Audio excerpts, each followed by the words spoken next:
Hi, I'm Andy Bond. We're visiting an early 20th century home today to see how we can limit water consumption and increase energy efficiency. Come on inside, let's see what we can find.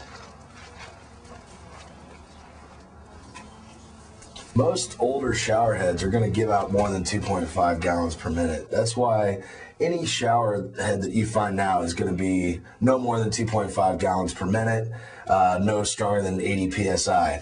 There's different varying ranges of that, but we picked up this new shower head. It has the option to actually shut off flow. We're going to start out, all you need is a pair of pliers. I'm going to take off the old shower head, use the channel locks, find the nice setting, go ahead and get that loose. Then we're just going to unscrew it. And whoever put on this previous shower head did do a good job by putting on Teflon tape. Great tool. Put it around the threads and it will sure up any leaks that might be possible. No leaks equals better water efficiency. All of about 2 turns on there is plenty. Yeah.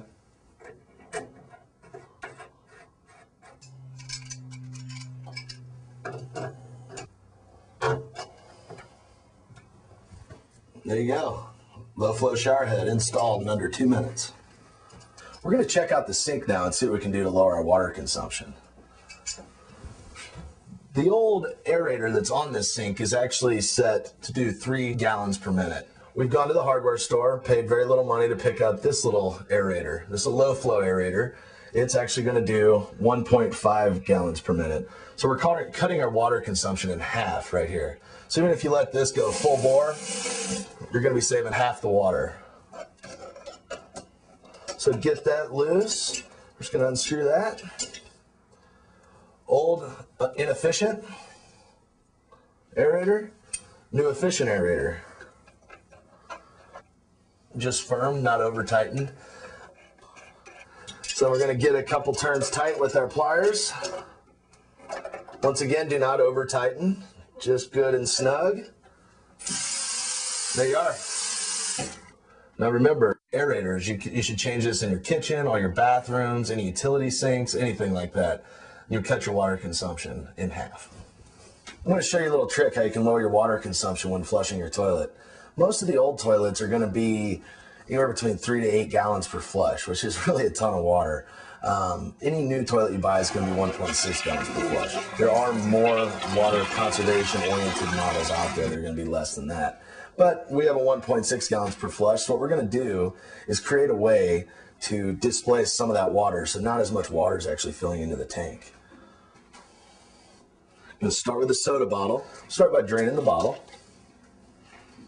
Now that we have our empty bottle, we're going to fill it with sand, pebbles, rocks, whatever you have around the house. Weight it down.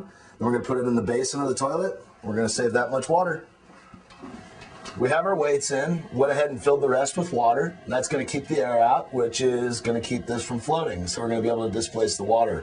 In this case, we're only using 20 ounces due to the small size of this toilet. Larger toilets, you could use a larger bottle. You could also use a rock, a brick, whatever you have available to displace water. So we're going to go ahead and just remove this lid. Piece of cake. Just set it on in there. Next time it fills, it's not going to use quite as much water. And over the course of a year, you're definitely going to be saving a lot of water and a lot of money.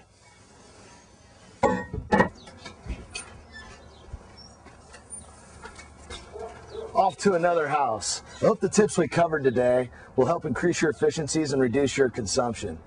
Thanks for joining us, and tune in for another episode to see how we can make your home greener.